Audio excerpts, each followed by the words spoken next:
On this episode of the Carolina Sports Guy, folks, we're going to take a look back. Week 1 loss, 26-24 to the Cleveland Browns. I'm going to kind of give a dialogue of what's going on with the Panthers. 8 losses in a row. Is there anything we can do to stop the bleeding? Before we get into today's video, make sure you subscribe. It doesn't cost anything. Pound that like button, hit that bell notification to be notified of future videos like these. And by all means, folks, leave Uncle Chucky some comments. I love the dialogue. All right, folks, it's in the book. Week 1 loss. Now, I kind of reserved on doing a weekly preview show. And a lot of it has to just do with some personal time and things that are going on in my life. However, I'm following these games closely, taking notes. We knew this was going to be a tough game from the start. But there's a lot of things that we need to look at that we should have been made obvious. Number one, with only 3 preseason games, not naming a starter at quarterback, Mayfield did not get the time under center that he needed, in my opinion. Bozeman, to me, should be starting center. Some injury issues. Elflein has proven he's a better center than guard for the Panthers. He did admirable, but 5 botched center to quarterback exchanges. How many of those were on Elflein? How many were on Baker? Probably a little bit of both. I really do believe the first half, as bad as the Panthers offense played, I think Baker Mayfield was a little jittery. He wanted to do well.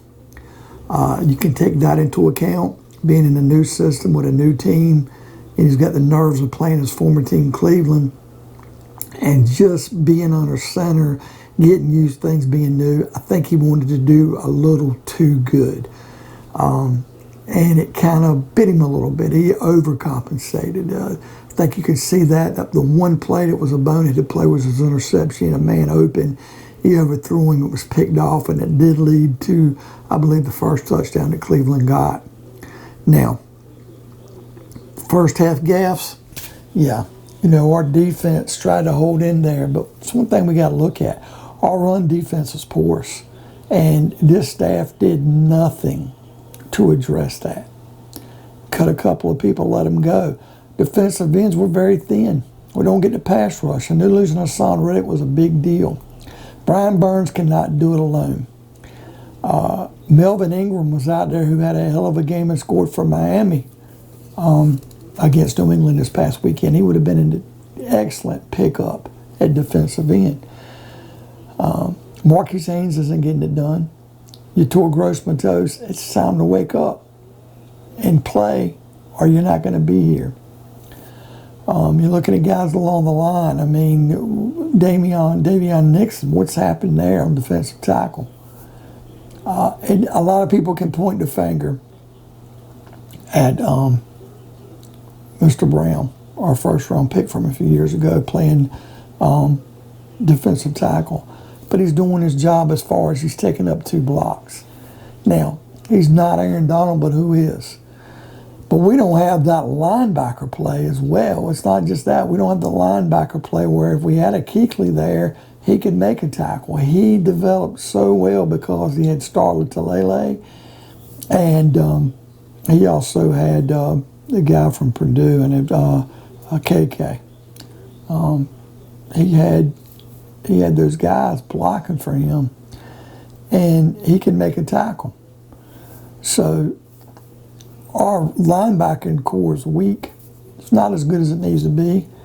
And our defensive line is weak. And the run defense is terrible. And as good as our secondary was hyped, they looked a little out of position, overplayed. C.J. Henderson gave up a big play. And a lot of people say, he should have turned around, he would have got the interception. You don't have eyes in the back of your head. You turn around in a situation like that and the ball isn't coming, he's going to get burnt for an easy score. And yeah, he grabbed the guy like he did. He panicked. It was terrible. If he could have just maybe turned around, something would have just been an instinct, he could have had an interception. But it was terrible to be involved in that because it did cost us some points. Now, Although this was the case, and the third quarter did start out slow as well. Fourth quarter, the Panthers. If the Panthers can take steam, I'm trying to be positive. The Carolina Panthers can take steam from the way Baker Mayfield played in the fourth quarter. I saw an electric arm. I saw a quarterback that could go deep, a quarterback that got out of the pocket. Yeah, he did take some sacks, got some rough hits. He's not a big guy. If he could cut down on those botched center quarterback exchanges, we definitely have been better off. But you have to look at that. Now, I think before we can go any further, we really have to look at the big elephant in the room. It's his coaching staff. You can blame, Tepper for hiring Rule, but he kept Hurney and not getting rid of Hurney first, and Hurney being allowed in the draft room. And we can really look that, having a general manager now, Federer, he's kind of bought in with his coach because he's brought here where the coach was here and trying to wrestle control. I talked about it in previous videos. Federer trying to put his stamp on this team about Rule having control. Tepper's kind of putting the horse before the cart, or cart before the horse, I should say. And it might not work the way that he needs it to work. But if we're going to blame the draft, some of the players we've drafted that have not panned out, making some bad plays, gotten some guys on the practice squad that we could have had other players. But at the end of the day, the coaching staff, are they developing this talent? I mean, to me, I felt like our talent was just as good as Cleveland's. However, we got bit because our coaching staff is not as adequate as theirs. And it's in-game coaching, folks.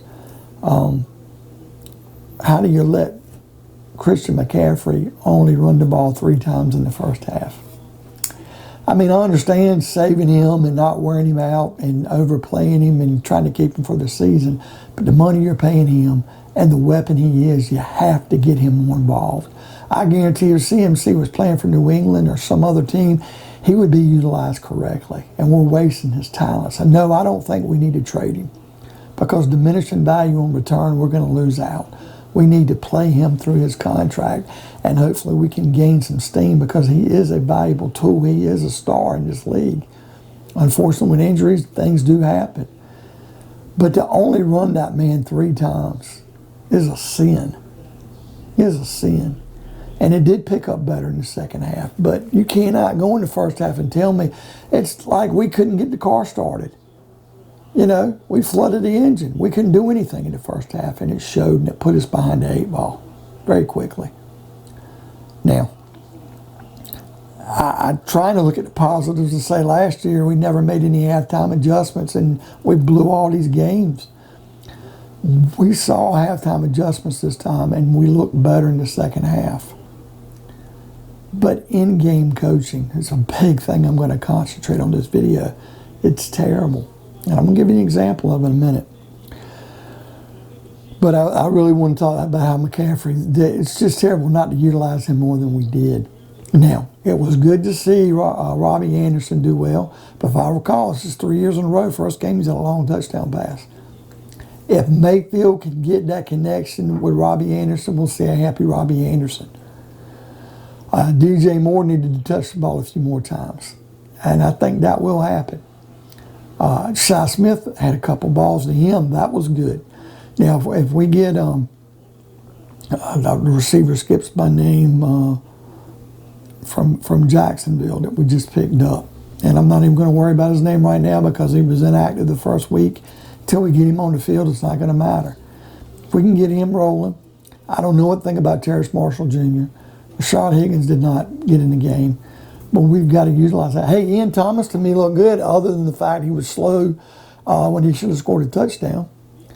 And I like Hubbard was okay, but I really like Donta Foreman in the game when he was in playing. Baker Mayfield can win with this team. Baker Mayfield could actually be better than Darnold, be better than Teddy Bridgewater, and be better when Cam was hurt. He could be something that we can hang our hat on. But our defensive line, our linebacking core, I don't care how great our secondary is, they had some holes, and they had some issues, and they had some penalties, and they had some miscues.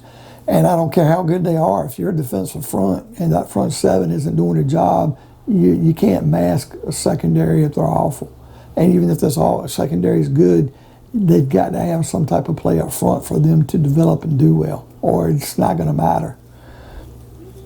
Now, one big issue in this game, and I'll come right out and say it, Cleveland fans, the refs blew it. Now, we should have never been in that position. That'll be my second part, but number one, the refs blew this game. The personal foul call on Brian Burns, clearly, terrible mistake. I mean, he hit him in the arm. He threw the offensive lineman into him, and Brian Burns hit him in the arm. No neck, no helmet, no headshot. Should not have been a penalty, and it cost us. But as egregious as that was, and you could say, well, the referee had a bad angle, the fake spike has got to be the worst thing I've seen.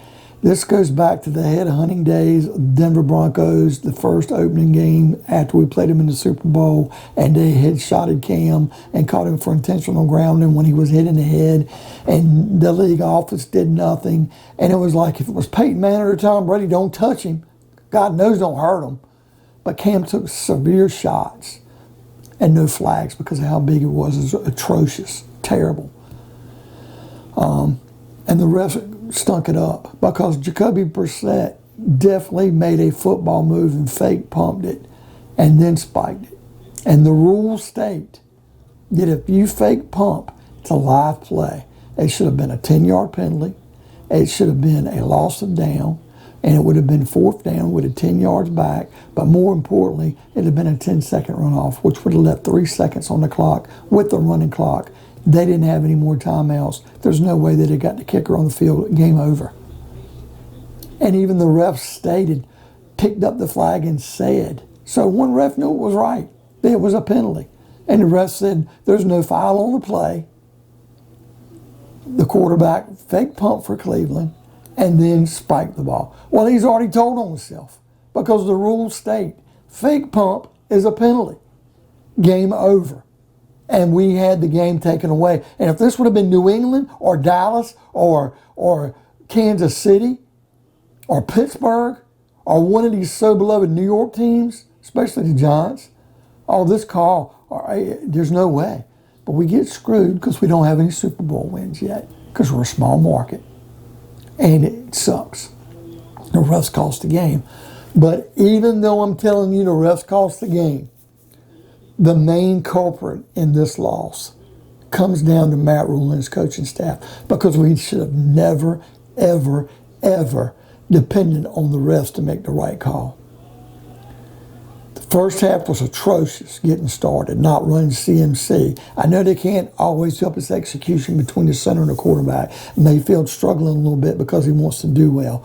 But some of the play calls was atrocious. Some of the tackling was terrible. But I'm getting to the end of the game after we've got all cylinders firing. And we get in this ball game. And we've got a 1st and 10 from Cleveland 14. We're trailing 23-21. Field goal wins the game. Of course, we're going to get a field goal.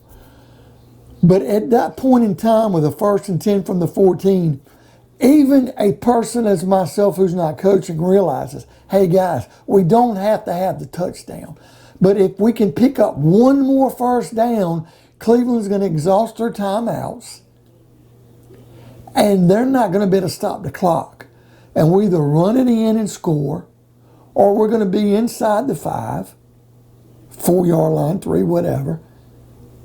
And we're going to kick a field goal on the last play.